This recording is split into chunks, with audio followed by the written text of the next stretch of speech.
Chew on This, where we practice theology as a community in the reality of our messy lives. This discussion comes from our Maranatha Forest Lake Wednesday Night Church, the pastoral preaching notes, and the live large group discussion these notes prompted, something we like to call a community-based learning experience. Pastor Orlean, your host, has been ministering as part of Maranatha since the inception of the church almost 45 years ago. She loves studying God's Word, sharing what she has learned, and encouraging all to chew on this with Jesus and others. Along with her passion for Jesus and solid theology, she loves spending time with family, hiking in the woods, and taking curious and peculiar pictures. So come on, chew on this with us.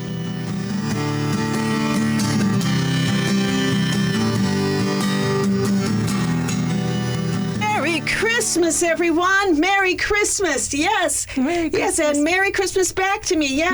Yes. There you Merry go. Christmas. Merry Christmas. It's a greeting. They're too busy looking at notes for today's show. This is Pastor Orlean Hasseltine along with Pastor Robin Bjornson and Pastor Michelle Ingram and our wonderful producer Jim McGannon. And all four of us want to thank you for joining us this Monday for a Chew on This conversation all about Christmas, or what about Christmas. So we have questions and we also have information. Where a crew of us dialogue, parlay, chit-chat, talk, story, chinwag, spin a yarn, ponder and chew over biblical concepts, personal viewpoints, first impressions, and persistent ideas. We please, we want to invite you to join us on Tuesday for the continuation of this Chew on This conversation, which we broadcast at noon right here on WAJC, Your Life Radio, 91.7 FM, not .fm, just FM. What about Christmas? I'm really, really excited because of some of the trivia, some of the questions, and we do have a trivia box in the middle of the desk here that has, what was it, 1,200? 1,800. Oh, excuse me, I missed 1,800. So we will be here until next year. All right, so, but with that, I just wanted to open here on today's show asking some Christmas questions, things that can easily be asked in any kind of gathering you have, and here we can all answer and participate. So, Christmas questions. What was your favorite Christmas toy? Your favorite toy as a kid? What was your favorite toy as a child? I can remember getting, when I was a little girl, it was a doll's head and shoulders, and you could do makeup on her. Yes, and hair. Yes. Yes. Yes. That was very fun. Yes, I never got one of those. No. How about you, Jim? Did you have a fave toy as a kid? My favorite toys are always tractors. Oh, I didn't know that. Little farm equipment. Did you Grew up get on a small little farm? And Wonderful. Did you get the kind? Like, we grew up, my kids grew up with some friends, and they lived on a farm, and they got, like, a particular brand kind. Did they have that? That's It a was toy, like you mean? point, it was like a point something or other. I don't know. Maybe. I don't remember who made them, but it's turned into a whole big thing. Yes. Where there's collectors, and they're Yes. all Oh, wow. to scale. Yes, that's there to scale. Yeah. Yeah, it's Wow. turned. Yeah. Yours were Mine just tractors. Yeah, mine were all ruined and lost. And Used. They were played Yes. with. Yeah. Yes. Like they You were were meant to be. Yes. Yeah, how about you, Michelle? Well, so I got an Easy Bake Oven one year. Oh, yeah. Yeah, remember Easy You Bake guys Oven? got cool presents. Yes. Look at this. And then, but one year, I really wanted an Easy Bake Oven, and I thought what I got was a spatula, which meant that I was going to get an Easy Bake Oven. It wasn't. It was a cat litter spoon. Because I was getting a kitten. I really wanted a kitten. So I got, but it was like, I thought, and so then I was disappointed because I thought I was getting an Easy Bake Oven, and I wasn't, but I got a kitten. But you know that moment of disappointment of... Yeah, trying to readjust your expectations. Yes. But it was a kitten, which was just as wonderful. But it was, I remember being so disappointed I had there's a grown-up one.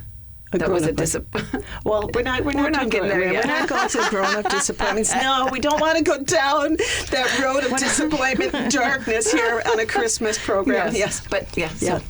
I don't remember a lot of, so I have a feeling that we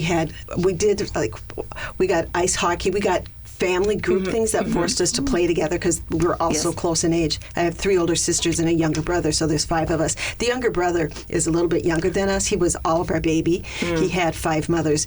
Wonderful young man. I'm sure he loved that. Yes. I don't think it was too bad. Yeah. Yes. So favorite toys was probably the stuff that we played together so I could be with them. And I do remember we would set up take up half the living room and set up a Barbie community because Legos and Lincoln Logs, Lincoln Logs, we had Legos, didn't exist yet, and trying to create, or didn't exist in our world, create all that. But actually the things that were my favorite was being able to get books. When I started babysitting, all of my money went with me to the bookstore. Being able to buy books of my own and buying sets, because you could take things out of the library. But, when you're 12, it's hard to get to the library if people aren't going, and with 2 working parents and all that, didn't get there enough. So being able to buy books. I still have some of the books that I bought back in the day. We were talking about my mom used to drop me off at the library on Saturdays in the morning, and I would spend all day there and just read books and get books. And it was wonderful. So in heaven, I will be hanging out in the library for the first existence of whatever that is. And then I'm going to go into the science lab and see what I can create. And it won't be these really poor chocolate-covered cherries that I've been experimenting. I make good chocolate-covered cherries. Been doing it for years. Burgundy cherries, all of the stuff. Measuring it out, sifting them, making sure everything is just right. The best chocolate that I like that is just good. And it's thick. It's not a thin coat, because why? It's candy. Yes. But I decided to use coconut oil because I love that coconut. I love how smooth it is, and mixing it in with the powdered sugar and everything. My hands are warm. The bowl was a little warm, so it mixed really well. Put it on the cherries and then went to dip it, and the chocolate was too hot for that source. The butter I was using prior, or the faux butter as I call it, because I can't eat dairy, so that worked just fine. They were chilled and whatever, but these were chilled. I had them outside. I mean, they were outside in the porch, and they were nice and hard. You could probably hit someone with them. They felt a little bit like rocks. And you put them in the chocolate pot to dip, and the chocolate just fell off of them because the coconut immediately started to melt. So you put the coconut oil on the cherry before you dip it in the chocolate? Well, you have to make fondant. I put it in the fondant, powdered sugar and an oil. And you can put any flavoring in the fondant you want, and then wrap it around the burgundy cherry. So this is yet to be completed. Okay. Not that I'm complaining, but I had to figure out a way, because no, Orlean didn't do a trial run. Yeah. I did the entire ginormous, as big as your head jar of burgundy cherries are all naked, wrapped in this fondant, waiting for me in the freezer to see if I can quickly dunk, put it back in the freezer and see if it'll hit here. Otherwise, my grandkids and children, well, my kids will have a good time, but my grandkids will look at them and say, "Can we eat them?" Because they look like they died. So we'll see.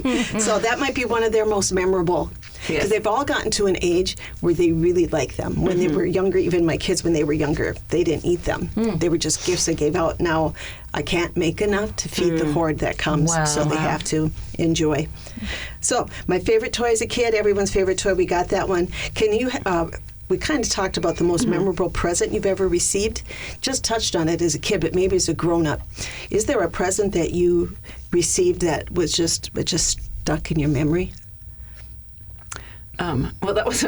So one year my sister came to visit for Christmas, and I, for whatever reason, had eaten something, and I got hives. And so when I got home from picking her up from the airport, I took some Benadryl. And I was so frantic because I was itching so badly, I misread the label. And I was sitting next to my sister, or Perry, and I'm like, I felt really weird. And you can laugh, feel free. And Perry's like, how much Benadryl did you take? And I'm like, whatever it said, like 3 tablespoons. And you were still standing. And I'm like, he's all, it's supposed to be 3 teaspoons. I'm like, call poison control. Call poison control. What's going to happen to me? He's like, you'll be fine. I'm like, you have to call. So he calls, and he's like, she's just going to sleep really well. It's going to be fine. Well, that's a very memorable Christmas experience. So for Christmas, I don't usually wear perfume, but there was this perfume I really liked and smelled really good. And there was this box under the tree that looked like, you know, this size that nobody can see, but like a perfume box size. Yes. So I open it up thinking it's going to be perfume. Before Christmas? No, it was Christmas Day. Okay. Okay. At Christmas Day, I open it up and it's a big thing of Benadryl. I love your family. That's Way so to go. funny. So it was kind of Yes, that kind very of a memorable. gift. Yes, so Yes. it's memorable. So Yes. that was like it's not perfume. It's Benadryl. Benadryl. Yeah. Pastor Robin or Jim, do you have a memorable present? Well, I don't know. Yeah. So I'm going to get in trouble because my wife's going to listen to this show. So I have a close to holiday birthday. Okay. So a lot of times, birthday and Christmas get combined. So this might have been a birthday gift last year, but she ordered me a pair of Red Wing boots, Ooh, nice. which I don't know. It just touched my heart that my wife thought I should have a better pair of boots. Nice. I don't know. It just Very Yeah. much so. Yes. Yes, sweet. Yes. Cared for. Uh-huh. Yeah. It's a great brand. Yes. They make tough shoes. Yes, they do. Yes. Anything in your world? One year, part of the Christmas gift was to go down to my dad and Polly's house, my dad and stepmom's home. And my daughter Grace was 7 months old at the time. So little, brand new, our very first baby, and first Christmas with Grandma and Papa. And there was just this picture of my dad had a really big belly, and Gracie had a really big belly too. And so the two of them sitting, and he's snuggling her, and here's these two big bellies. I mean, it was just, so that was my Christmas present. Yeah. Oh, that's a great memory. Yeah. Oh, that's a great memory. Yeah, mine is along that line. My dad was a bit of an imp. He was a small man and a little bit on the quiet, understood duty until the cows come home, along with my mom as well.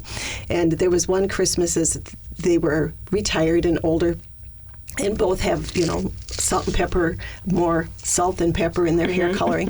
And I have a picture of them. It is the picture I keep up all the time. They were both wearing Santa hats. And my mom isn't that direction of a personality, but they both posed, and we got this great picture of them at Christmas.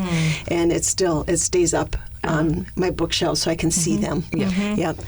It's just funny because there's my dad and that little elfish, impish look that he would get when he was about to do something. Well, here, I'll give you an example. My dad's with Jesus, so, and he won't mind because this was a long time ago. When he was in elementary school, or when he was in school back where they grew up by Fergus Falls in Minnesota, that they decided they didn't want to be in school that day. Him and, I'm guessing, maybe one of his brothers and other children. So they decided to take the outhouse in the back of the school and move it behind the pit. Oh, dear. If you understand how an outhouse works, you dig the pit in the earth and you put a wooden shed so nobody can watch you use the bathroom, but it all goes into the pit. You cover up the pit, you dig a new pit, you move the outhouse. Well, they decided to move it on the other side of the pit without filling the pit in. So if you're running out there to use it, you're going to hit the pit first. Wow. Well, That's life-changing. It is life-changing, especially because I don't know what time of day it was, if they started when it was still a little bit dark, but the school teacher went to use the outhouse and found the pit. They didn't have school that day. Did they? That was my dad. Oh, wow. It was in him. And Jesus got in there, and Jesus was in there, too. So it was just amazing. So memories, like the corners of my mind. Yeah, there we go. That was my dad. Hilarious. Okay. So how about a holiday travel experience? Has anybody had a holiday travel experience that is wrapped up? We traveled as a little kid. We went up, towards Fargo. That's where the Rellies were. But we would travel. We would sleep down to Perry's family's house. They were a couple hours away, but we usually went the day after Christmas or 2 days after Christmas. But we would go spend from then until New Year's with them, and it was the kids loved it. It was wonderful. They were 2 hours away, so Luke he would sleep 1 hour and 50 minutes. Okay, and then he would cry the last 10 minutes. Let's get there, please get there. Does he still do that? No, just kidding. Now he just falls asleep. That's right. He catches up on sleep because work is a lot. Yeah. Any travel experiences out there? So every Christmas, so I grew up near Waseca, which is by Mankato. Yeah, I live. And my mother grew up in Adrian, which is just this side of Sioux Falls, right on I-90. And, there wasn't I-90 back in the day. So every Christmas morning, it was load up the car. Oh, yep. And you got your new toys on Christmas Eve. Yeah. But you can't play with them because we got to get in the car. We got to go to Grandma and Grandpa's house. And it was usually back then in winter roads, it was about a 4-hour drive. Wow. Yep. And I had 3 sisters who all got the back seat. I had to sit in the front seat between Mom and Dad. Yes. It was horrific. I feel your pain. Horrific. I feel your pain. It was horrific. Oh my goodness, that's funny. Yes, I love the family commitment. Yeah. Figuring it out, because my family, my side of the family, we outgrew everybody's house. I mean, it was just got to the point where this isn't working. I mean, there was no more room. We just have, by today's standard, we have a smaller house, but perfectly fine. I mean, it fit our family. But every one of us had, a wagon load of kids. And all of them, when they were really little, and you could boss them around, but when they got bigger, they needed more room. It was just strange. And we lived close enough to one another. So as soon as my parents got to an age where reconnoitering the holidays wouldn't hurt them, we did that to create, I mean, because they lived close enough, you could go over to each other's house for dinner if you wanted to. That's nice. But I just remember all that activity. All of them. And obviously there was always someone who got hurt and someone who was bleeding and someone's feelings that were crushed and they couldn't stand their cousins. And then always, someone being a little bit of a stinker but funny. I mean, all of that amazing kid stuff that's supposed to happen when they're having a good time. Yeah. I remember that. And then, because it was either at my house or one of my sisters. There's 2 of my sisters that never hosted, and my brother was not old enough at the time to have a place yet. So it was, okay, we're just done. Yeah. When we used to go down to Perry's, he has 5 siblings, and they would all come over, and all the grandkids would play, and all of that. It was a great house to do that in, and puzzles and games and all of that kind of stuff. It was wonderful. There has to be accommodations where everyone can fit in the house. Because even now, we have a heated garage. Garage. We have one of those garages. Very usable. And we pull vehicles out so there can be room for, shooting targets, bow and arrow type things inside the garage if we need to. And there can be science experiments, or if we did gingerbread houses, we did it out there because they could use real sugar. Or if you have a glitter craft, we did it out there. Yes. Yep. And any kind of game because they have actual room. The bodies fit. Yep. How about a favorite family tradition? Is there a holiday tradition you look forward to? I already shared my debacle with the burgundy, the chocolate-covered cherries. Yeah. Ours would be the movies. We watch movies. The Santa Claus movies every year. Okay, yes. And it's like, and breakfast. Perry grew up where the kids made breakfast for the parents on Christmas Day. And so we've carried that through. The kids make breakfast. They were just the other day asking, hey, what's the plan for Christmas? And making the Christmas grocery list and all of that. So we do breakfast, and then we watch the movies and stew. Nice. Dad's stew or soup. That's cool. Yep. That's cool. Yes, we also do a movie marathon. We watch through the Lord of the Rings. Curious. Okay, there we go. The whole Lord of the Rings series is going on Christmas Day. Yeah. I was waiting for what it was because I know you have a very specific interest. Yes. But if you haven't seen 1, 2, and 3, the Santa Claus ones, they're good. Yeah, they are. We've been talking about Christmas movies. It's been a good conversation. Well, Die Hard's out there too, but the we Santa did Claus that one ones. already this year. Die Hard. Yeah, we did Die Hard. Yeah. How about you, Jim? So when I was a kid, and it was cool because we got to have it once a year, but as I've grown older, I was like, anyway, on Christmas Eve, we would always have oyster stew. Oh. My husband would have loved that. I don't know where Where that came from. Yeah. Interesting. You're seafaring people, of course. No, just kidding. Yeah, no, not at all. I Yeah. know. In Minnesota, anywhere. Irish farmers in Waseca, Minnesota, and they had oyster stew every year. Interesting. Someone who had Fun traditions. I can't even find oysters, and if I could, I'm the only one that would eat it. My wife and my kids just look at it and go, nope. Hey, you can do it for a guy thing. My husband Yeah. would join. He loves oyster. Yeah. Well, he loves clams. The clams are his, but he would eat oysters. Yeah. It's fun to look at him and go, no, enjoy. Yeah, seafood I like, but no, not there. All right, now if you had to organize a perfect holiday meal, a perfect meal to eat on Christmas, what would be on your plate? Besides candy. Can't have candy. Well, that would, if it's just the one meal, I have completely adopted a lot of the dishes that my husband's side of the family has brought into it. And so we would have limpa, which is Swedish rye bread. Limpa, the Swedish pickled ham, which is genius. We would have... That's just hard to wrap my head around. I know. Pickled ham. I know you order and you we pick order, up. We And picked it up the other day. Yes, Really? it's ham, but it's so flavorful. Do you cook it? Yep. Yes, with a mustard crumb coating, and it's just wonderful. So what time are you serving? I know that. Right. How big of a ham did you get this year? A 10-pound ham. So we can. That's enough for us, So, I think. There you go. Sandwiches, exactly, because it's so good on that limpa. And we have homemade lingonberry. Lingonberries are important with the Swedish, and also leverpastej, which is it's a pate. I know what it is, but I Yes. still stick out my tongue. Oh, that's one of my favorite things. The year that the dog jumped up on the table and ate the liver pastej, I was like, oh my God, she can't come in the house anymore. That is like a true Christmas story. It was a true, yeah. Anyway. How about you, Jim? So my first wife's family, every Christmas Eve, their tradition was fondue, Oh, yeah, we've done that before. which I thought was just fantastic because it's unique foods. It's a slow meal. Yes. It was a lot of fun. Yeah. So if I had to put one together, I would do a fondue. Yes. Ooh, I just fun. gave all my fondue stuff to one of my kids. Oh, So, wow. I mean, and there was a lot of us. So we had Extensive a fondue. big toad. Yeah, but that was fun. We have stew. I mean, Perry makes a stew, and I love pearl onions. And they are hard to find these days, which is weird. But so pearl onions in the stew.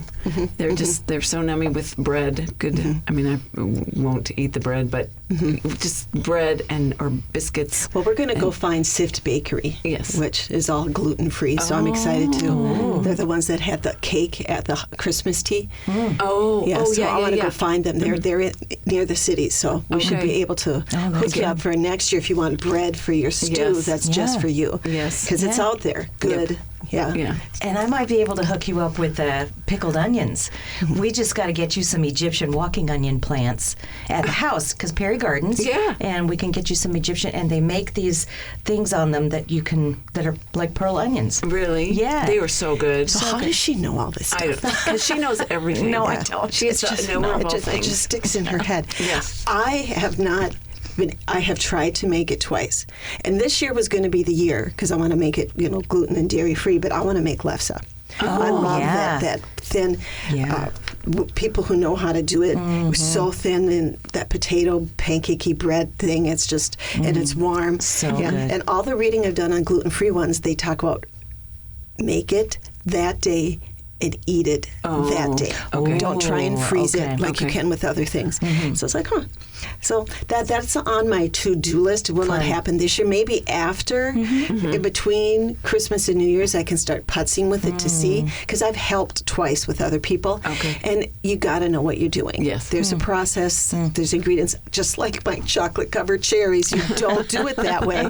But I want to make sure I do it in small batches, because you get heartsick because you know how much those groceries cost. Yes, and of it's all course. right for a treat, but you don't want it to be a treat for the landfill. You Right, want to make that's right. sure it's a treat. Yes.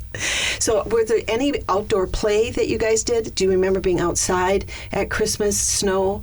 We had a snowmobile and we went I grew up in toboggan behind. California. Oh, phew. So we'd go you swimming. went and got to the ocean. You went and jumped waves for the New Year's. Yeah. That was us. Jim? We always went sledding. Sledding, yeah. We used to get snow Yes. in this Yeah. country, Yeah. part of Yeah. the country, and Yeah. there was always hills, Yeah. and there was Yeah. always sledding. Yes, yeah. 6 foot We made our own hills. We had yes, we did. tractors. It was great. Yes. Oh, wow. That's efficient. Yeah. Yes. Yeah, no. My family is from the southern United States, and so if it was 40 degrees, that's winter, and you go in the house and you read a book and you have some warm beverage. Hey, balmy in Minnesota. It all depends on where you are. We open the windows. So here at for our 40. listening audience, these are wonderful questions to share as you go about celebrating the birth of Christ, getting an understanding of what it means to have a holiday in your life that has this repetitive experience. And sharing those memories are part of why we celebrate being a community. And what binds us as a community is the birth of our Savior. We're going to take a break here for a station identification, and when we come back, we're going to talk a little bit about Christian history with Christmas. Such great discussion and content makes you want to dig in even more to the Word. We'll get right back to it shortly. In the meantime, here's more information about the church and where to find this show and many others like it. Maranatha has campuses in Forest Lake, Minnesota, and Chisago Lakes, Minnesota. We have been serving our communities for decades, well over 40 years of loving God and loving people. Enjoy what you're hearing here? Visit yourliferadio.com for links to our other radio shows. We would love to have you join us at one of our Maranatha campuses. Visit yourliferadio.com for links to both of our campuses for more detailed information. Now, back to chew on this. I have some thoughts that just looking through some of the information, because, I just collect information and different books. I love Christmas, so I have a lot of Christmas books and different Advent books, and the whole celebrating the gift that has come, that has totally changed my life. Because I could be a very self-centered, rotten person, because growing up as the fourth child with 3 older siblings and then an adorable little brother, I kind of got lost in the thing, not on purpose, not anything, mean or whatever, but you feel that because you're always the echo, and the sense of, hey, wait a minute, I don't like being told what I'm thinking, what I'm doing, and all the time what is wrong with me. Because you're slower, they assume they told you were leaving, and then everyone's in the car, you had no idea, they're dressed up to go somewhere, you've been outside playing in the dirt. And so they brush you off and take you with, but you look funny because you don't look like the rest of them. And it's just a weird memory in my head. And I'm thinking, that had to be kind of norm, because my brother was so much younger. He was a baby when we would help him. He's 5 years younger than me, so that's a big difference in those ages. So there is that piece of me. It's like, thank you, Jesus, when I fell in love with you, you recognize that. The echo when he is in my world, the echo back to me is how much you are on purpose, how much you matter. There is no mistake here. And the beauty of being the youngest, basically the baby, the family, that I knew my siblings, and I knew that they loved me. I just got so frustrated at always feeling like I was doing something wrong. And it wasn't so much you're doing something wrong, you just don't know what's going on. They didn't know they weren't doing anything wrong either, per se. It was just, hurry up, there's 5 of us, so everything was hurry up, and I was always the straggler, because there was no one there looking for me, or remembering that I was supposed to go with. Head count, kind of like Home Alone. I would be the one, I'd be Kevin. I'd be Kevin in the house. But looking at Christmas, and putting that emotion into it, for some odd reason, it feels like such a safe place, the celebration of what has really completed my life. And so collecting all this information, I just came upon a new article talking about Joseph's point of view. Who was Joseph, and how did he influence Christ? Because and rightly so, the stuff written about Mary, and really enjoy all that as well. So I thought we would talk about Jesus' parents as people. This concept of he had a mom and he had a dad, and that his dad, we know, was there at least until the age between 10 and 12, somewhere in there. Could have been longer. There wasn't any record of where. There may be in some extra biblical source out there somewhere, but as far as I know, and what I have read and seen without really going through super great lengths and hunting down obscure articles, that his father was there into where he was probably, Jesus was, if not, but pretty much being considered an adult. A man somewhere between whenever bar mitzvahs were, or whatever that was back in the day of Jesus, where they were considered a man. And so he was there for that. So what did he do? What can we tell about Joseph? And so I have some questions for you. Without going through and reading scripture, and I know that I have read it and you have not, so I'm up to date because I read it this morning and last night. What do you think? Can you think of how Joseph handled the situation? So I'll just give a little background here. In Hebraic tradition or Middle Eastern tradition, even today I think it's there in some places, you are betrothed, and then you have a year to prove that you're going to be a good man, and you're going to have money, you're going to be able to take care of this woman and take care of these kids, you're going to be trustworthy, and all of this is very public and held in your community, in your tribe, in your neighborhood, with your people. You're going to prove that you can handle this, and you have a year. And in the course of that year, you cannot sleep together, you cannot pretend you're married, you're not married, and you have to show that you can control yourself, you can do all of this. So it is like this testing period to be a good man and to take care of your family. So Joseph and Mary are betrothed. So in this process, he's doing this. And now in the process of this, she comes and tells him what happened to her. And I'm sure the phrase he hears is, I am pregnant. And if you recollect what he decided to do at that point, because he had legal options that he could have done that he chose not to. Well, Scripture tells us that he was going to put her away quietly. Yes. And I appreciate that intentionality because he wasn't intending on much being inflammatory about it with the quietly part, you know? Yes. So there wouldn't have been a public that she broke the covenant. Right. There wouldn't have been a big thing in front of all of the neighbors and relatives. And so he made that decision. But then something crazy happened because he knew who he was betrothed to, and he had to wonder what really happened because he had no suspicions that she wasn't that, and she hadn't been accosted by someone, or that would have been taken care of, and that person would have, whatever the process is back in the day. So the questions he would have about who is she, this just doesn't seem to match up. That had to be there, right? Oh, yeah. He had to be questioning and wondering, and she's weird. What she's telling me is weird, and then finding out that Elizabeth and Zachariah are having a baby, and they're so old they're not supposed to be able to reproduce children, and that's tied to this somehow. And she's using that crazy word Messiah, and that had to do something. I mean, there had to be some echoes going on in him that there was so much craziness here, I can't see my way. Because was it God's plan to not talk to Joseph or let Joseph get to the point where he really needed some clarification, and then he decided to inform him as well from the supernatural?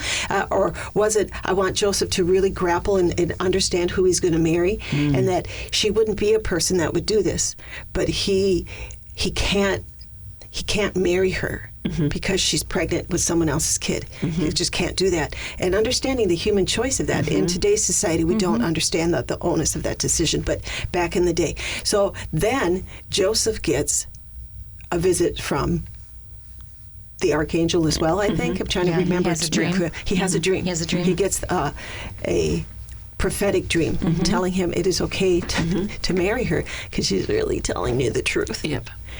And he did it. I mean, he did it.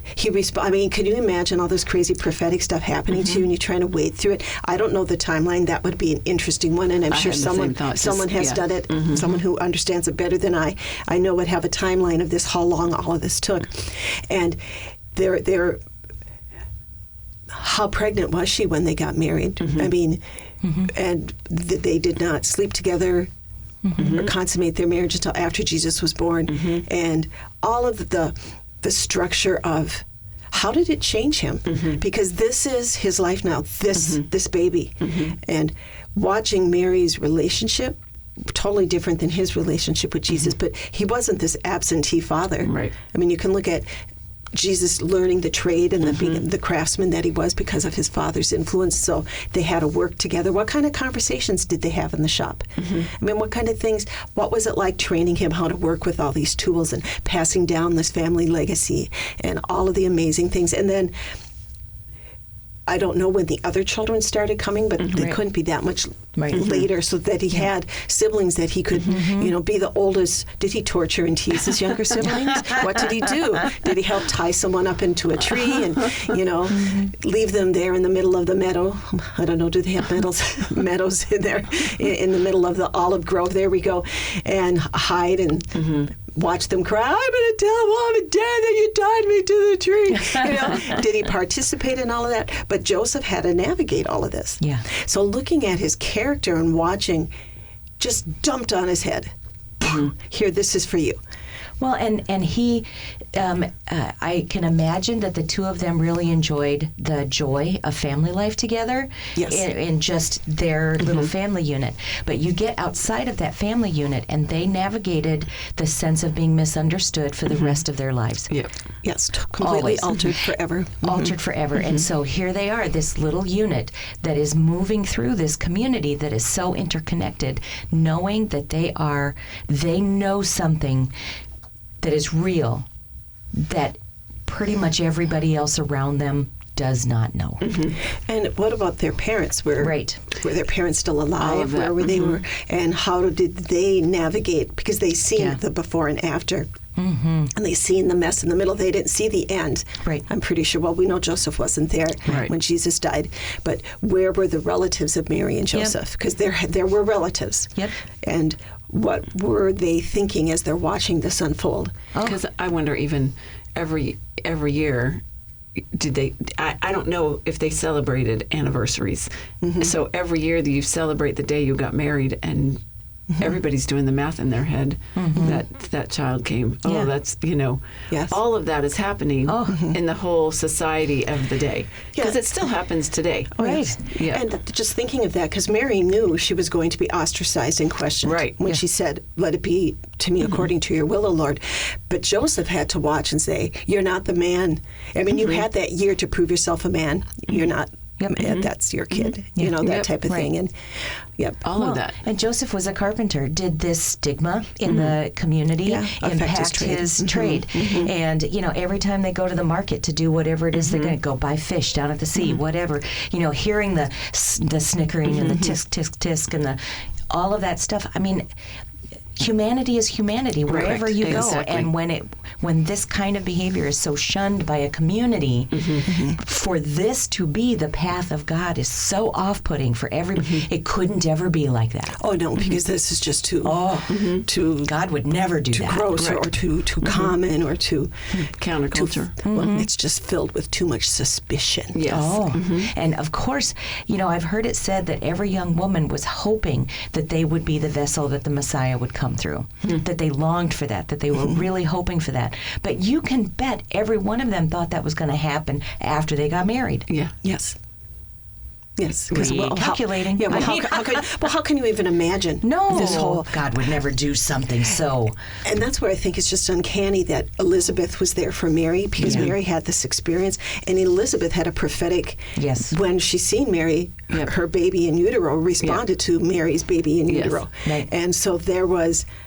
for them to understand, and the solidifying of this foundation, because Mary's uncle Zechariah was this priest, years and years and years of serving God and understanding and being able, what kind of conversations did they have in their house? And what did she bring home and tell Joseph about the things that she was, because she's there for months helping her auntie, and the conversations and the things and bringing this back home. And what did she say to him? What kind of encouragement did she bring? Because they knew they were in for a ride, but unlike anything that's ever happened, they had no idea. They had no idea what to expect. Well, and him being a priest and Elizabeth getting pregnant and all of the supernatural stuff associated with that, and him being struck dumb, unable to speak, I should say, is more appropriate. Him being able to speak until he said exactly the name after he was born. So after he was born for 9 months. So here they're going through this entire supernatural experience. Yes. I wonder, but that all of a sudden when they get together and the baby leapt in Elizabeth's womb, it's like, oh, there's a that he actually coordinated it happening in the same extended family. I wonder, but that was their comfort for each other. Because that's what I was thinking with, anytime that women get together all the time when you're pregnant. Oh, yeah, that happened to me and that happened to me. And the comfort that you feel with that. They're the only two people in the world that are experiencing this kind of thing. I mean, yes, Elizabeth was natural. All of that. It was not, supernatural, other than the fact that they were old and shouldn't be able to have children. Yeah, exactly. That was all supernatural. Yeah. But in the conventional way, she got pregnant. Yes. Could you explain that, please? I know. Well, the thing that was amazing, though, in that whole thing is that they were old, and that was not an abnormal part of their life. That it was like, oh, we're supposed to go have sex now because we're going to have a baby. No, that had to have still been a part of their world, that it was continuing on. But that they had that comfort together, that, yes, something bizarre, the shame that I lived with for Elizabeth, the shame that I lived with all this time, and now I'm still kind of a bizarre person because I'm this old having. We do it now. You're how old having a baby? Yes. I mean, I got it with my last one. You're how old having a baby? I color my hair because I don't want to look like the grandma. All of those kinds of things. So geriatric pregnancy. That's what they call it now. They do if you're over 40, 40 or over. But that comfort that they had together of that. Well, the community of it and how needed it was. But it's interesting looking at the priest, Zechariah, and then looking at Joseph's response. Yes. And looking at how Joseph grappled, where Zechariah laughed at God. What? Yeah. And he's like, well, love you, buddy, but no. Joseph didn't do that. And the consequence to him because of that. Yeah. Just letting him know you're going to see more of my power before you meet your son. Yeah. But Joseph didn't do that. He pondered. He was careful. He was considerate. That there's this thing about him being able to raise, because he raised the Messiah. Yeah. He was there as the man in his world. How did he? Well, we can look at when they couldn't find Jesus on the family trip to the temple, and Jesus is 12, and they're in the tribe, so they're moving because of safety. You traveled as a tribe, all the cousins, all the aunts, all the uncles, all the parents, everybody taking care of each other, and you're nomadic. I mean, you are staying where you can stay, but I'm assuming most of them brought tents and shelters as they were going. So it really turned into be a great big family camping trip. Yes. And minus lakes, because they didn't have lakes, but he's not there. So they leave whomever else they had with them, with the tribe, to go back to where they're from, and they go back into Jerusalem to look for their son. What did Joseph think when he can hear his son having adult arguments, theological reasoning with the priest in the temple? I mean, did they stop? That's Jesus' voice. No, that can't be Jesus. That's Jesus' voice. He's actually correcting them. He's actually pointing them to, did you tell him that? Did you teach him that? I mean, where did all of this information, where did all of this come from? How much did he have access to read these things? Because everything that's in the temple is in the temple. It's not in every local synagogue or anything like that. So where did he learn this stuff? There wasn't a Bible on the shelf, just saying. So he had this brain they couldn't even understand. Well, I was wondering, you were talking about when they were in the shop working together.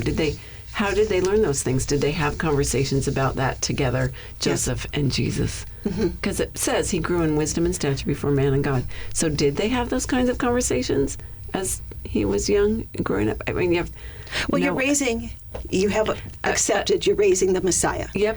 But what is that even? So what are you going to do to raise a good Messiah? Train him as a carpenter. That's right.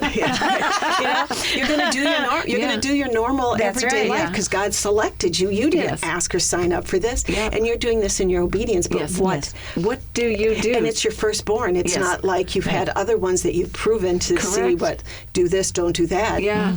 And you're trying all those things, the conversations that you have.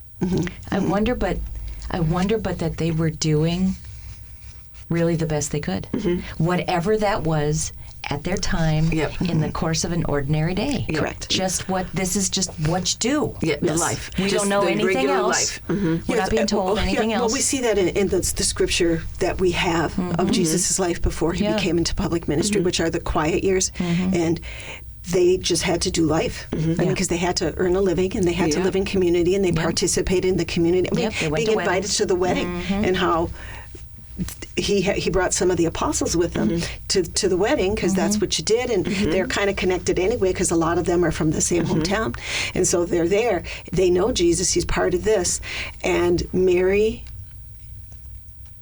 comes and asks him, "Please save them from the embarrassment of running out of wine."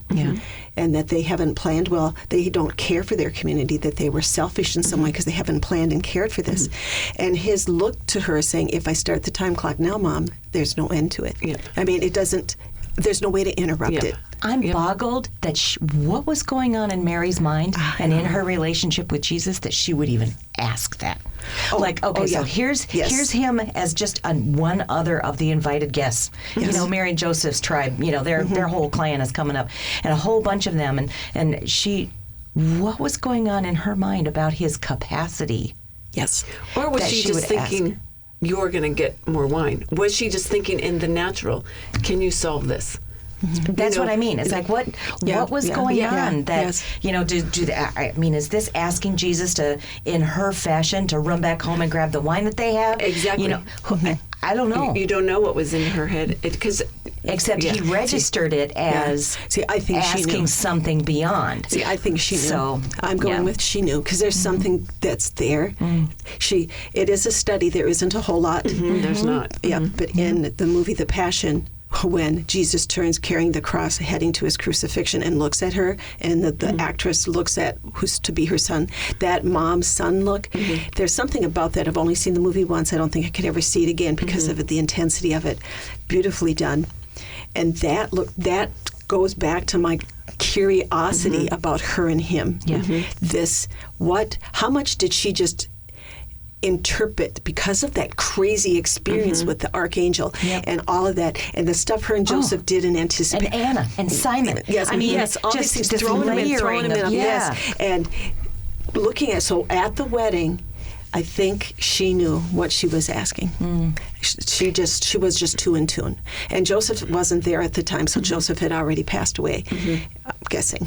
I think that's a pretty good guess, but I think so. She has become that, and so that makes Jesus the man of the house.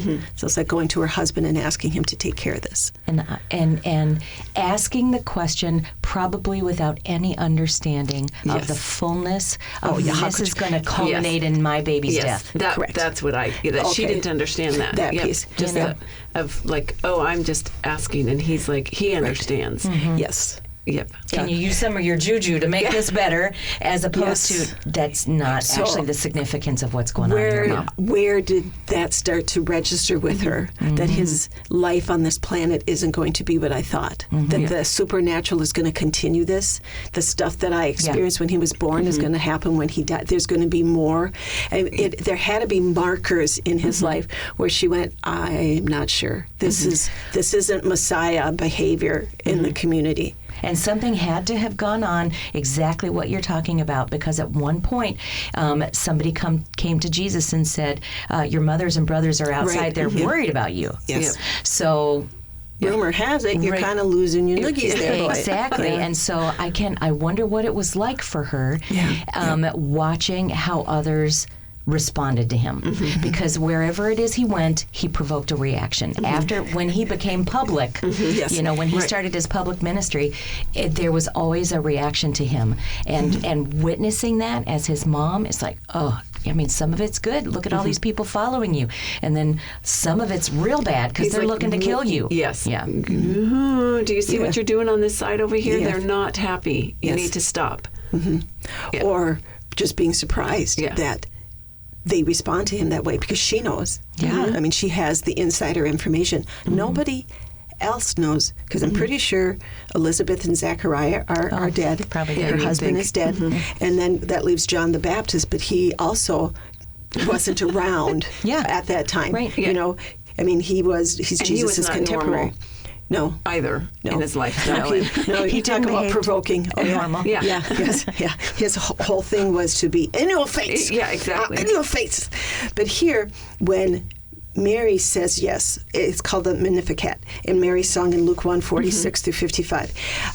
Looking at that, and this is a prayer that I would like to share as a prayer with our listening audience as we get ready to close here on Monday show, and we're talking about what about Christmas. And Luke 1:46 through 55, reading out of the NIV.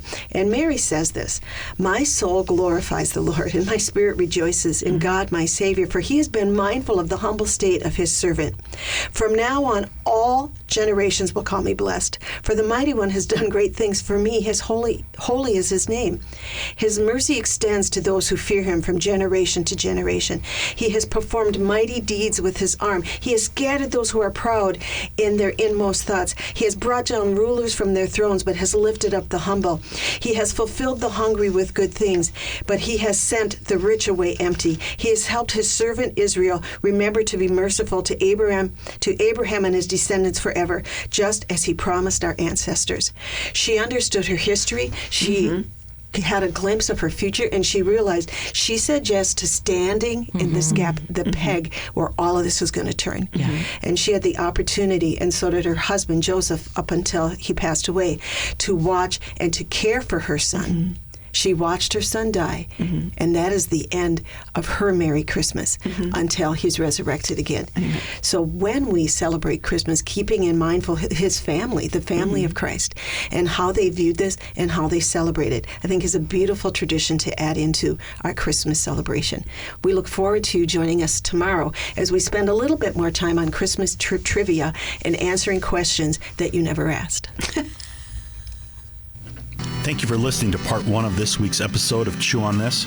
Part 2 will air tomorrow, Tuesday at noon, on this station, WAJC. If you'd like to check out this episode's resources, as well as a great archive of past series, head over to yourliferadio.com. Select Chew on This and click on the information icon. We invite you to join us live each Wednesday night at our Forest Lake campus at 6:30 p.m. Original music in My Father's Hand was written and performed by Ron Carlson. A parting thought, as we're all learning to put missional living into practice, let's remember today, wherever we find ourselves, let's love God and love people. See you for the next Chew on This episode. The opinions expressed here are not necessarily those of the owner.